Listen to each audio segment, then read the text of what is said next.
Hello Palians, welcome or welcome back.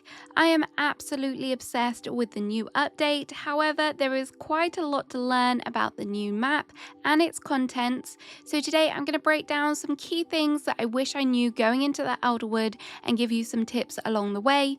Don't forget to like and also subscribe for more Palia content, but let's get started. The majority of players will have now figured out how to get to the Elderwood. However, I have still seen people asking via in-game chat how to get there.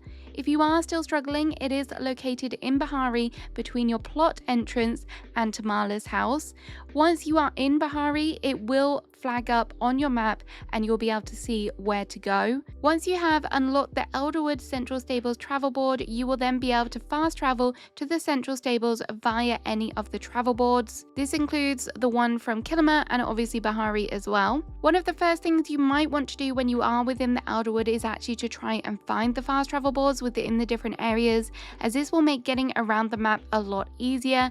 And if you complete this, this is how you receive the recipe to craft your own travel board that you can place on your plot. Once you do have the board crafted and you place it on your home plot, this will allow you access to the stable locations on each of the 3 maps. So that includes Kilima, Bahari and Elderwood, and this makes getting to the Elderwood a lot quicker because you're not required to go from your plot to Bahari and then to Elderwood. If you do not want to know the locations of the fast travel boards, please skip forward now as I'm going to show them on the screen. In total, there are 5 boards. The first is obviously the Central Stables. The second is located at Mitana Grove and it's up on a cliff in the corner, so it isn't immediately obvious. The map square is F2 if this helps you out. If you move south of the Grove and into the deep woods, this is where you'll find the 3rd board, and this one you will have to do some climbing to access as it's located on a platform in one of the large trees, and it is the box G8 on your map. Down near the water you will find the Demar Dock board, and this is in C8. And finally in C3 is where you will find the final board. I'm not going to try and say this area because I still don't think I'm saying it right, so it is in C3 and you'll find it here. Again, this one is up on a cliff, so you may have to climb up to find it. Once you have found all of these, you will complete a little quest and then you'll be required to go ahead and speak to Nayo again, and then he will give you the recipe for you to then go ahead and craft. Then you just need to go to your DIY work table, craft it, and you'll be able to place it down. It is worth noting that you can craft multiple of the stable signs, so if you wanted to, you could put them on lots of your different plots.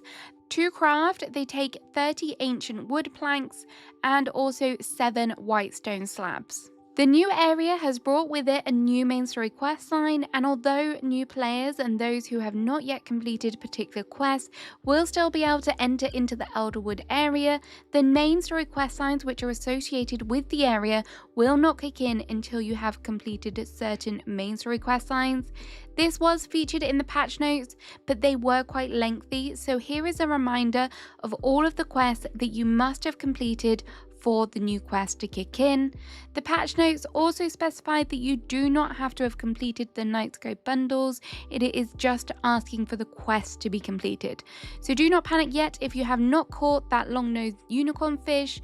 I know you know. So yeah, if you're currently scratching your head thinking, why am I not accessing these new quests that everyone is doing, perhaps just double check that you have done all of these quests that are specified, and hopefully once you have done them, you will then be able to step in and enjoy that new quest line. When you land in the Elderwood, you will soon notice that the area is infected with the essence, covering some of the trees, creatures, fish and forageables. You may also notice that there are small purple orbs dotted around. One common thing that I was frequently asked is how do you collect this? Because when you first arrive in the Elderwood, you cannot. You kind of have to work your way up to it. The whole aspect of gathering, collecting the essence does form part of the quests that are associated with the Elderwood, and there is a number of kind of linked quests, and they start with the nature of the shadows. During these quests, you will learn how to collect the essences from the different various sources.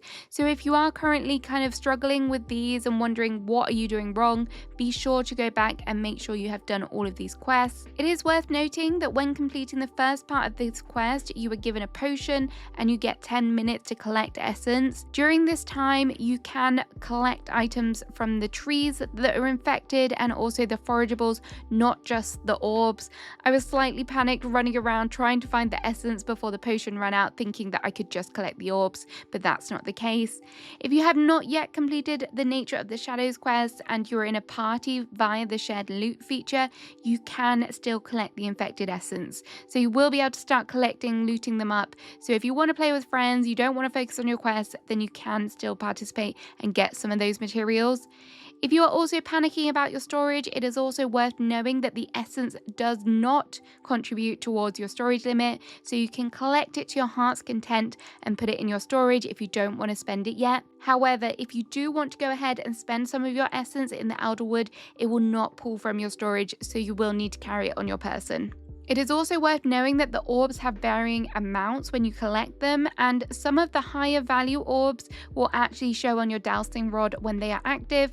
So if you're trying to farm all of this infected essence, then having a dowsing rod active might help you out. Whilst on the topic of farming the essence, I honestly thought it would take me forever to collect all of the different essence because I thought, oh, we're just going to be grabbing them from the different orbs, and there's not actually that many on the map. But once you have completed the quest that I mentioned earlier and you can start farming it from creatures, fish, etc., it does begin to rack up pretty quickly, and even more so, you can actually get double loot on the essence as well. So if you are in a party and your party buff is active, you can get quite a lot. Yesterday, I got over 30 from one animal drop, so these wonderful green bags do come in handy.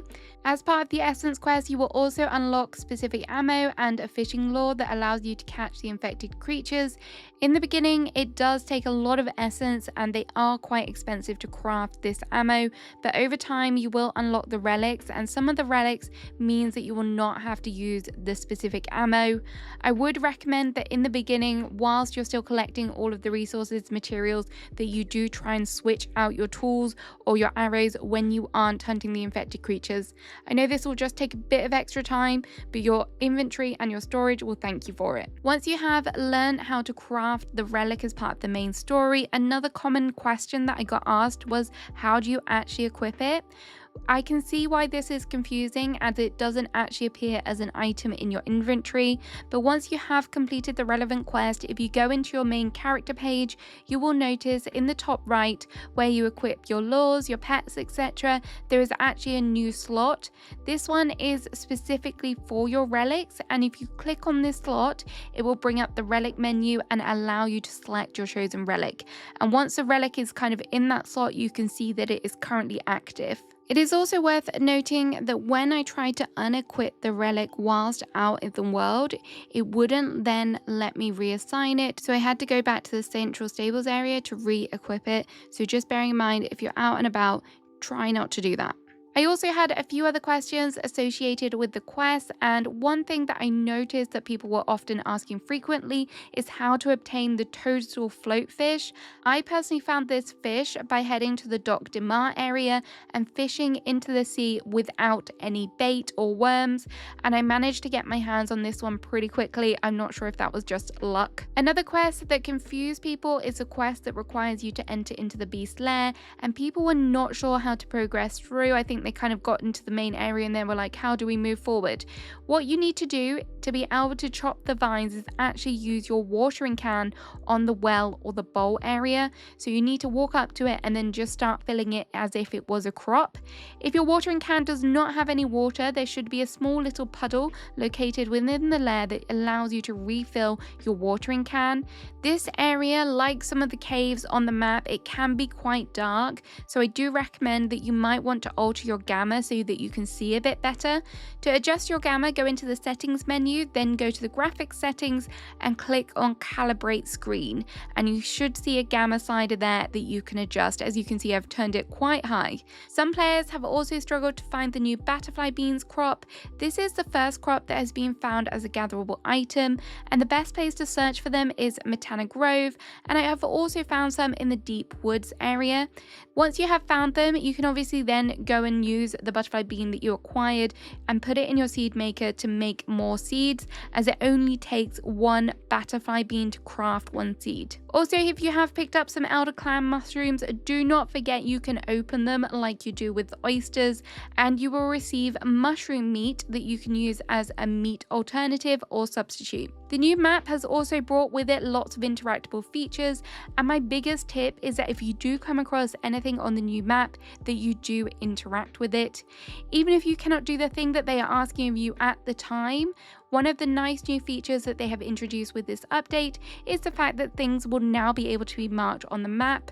This is particularly useful when it comes to obtaining the Elderwood furniture recipes, as these are quite expensive in essence, so you might not want to unlock them all straight away. The shrines also appear on the map once you have interacted with them, and if you are confused about the shrines themselves, these are essentially little statues that you can trade sacred flowers with to obtain little artifact grab bags and other kind of resources as well.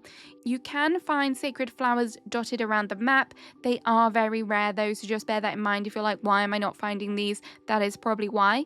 You can also trade with them in the shop in the central stables once you have completed the relevant quest to unlock that shop. A lot of the items you find in the world will often also trigger side quests, and a lot of the quests within the Elderwood do unlock exclusive furniture items, which are pretty dang cool. I mean, look at them. There are also 2 rummage piles within the Elderwood. These do have different mechanics to the previous rummage piles, so if you're looking at them and thinking, why can't I pick them up? You are actually required to use your hoe on them, and once you kind of hoe away the dirt, then a bag will appear, which is pretty cool. Some of the things that I've also found in here has been artifacts, so if you're struggling and thinking, where are all these artifacts coming from, be sure to do your rummage piles daily.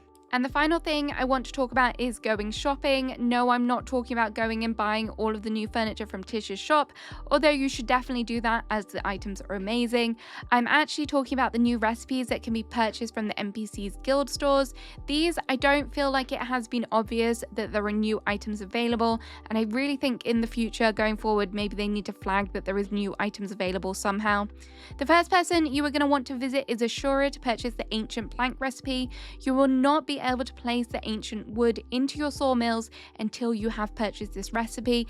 This is key as you need the ancient wood plaques to be able to craft things such as the stable sign.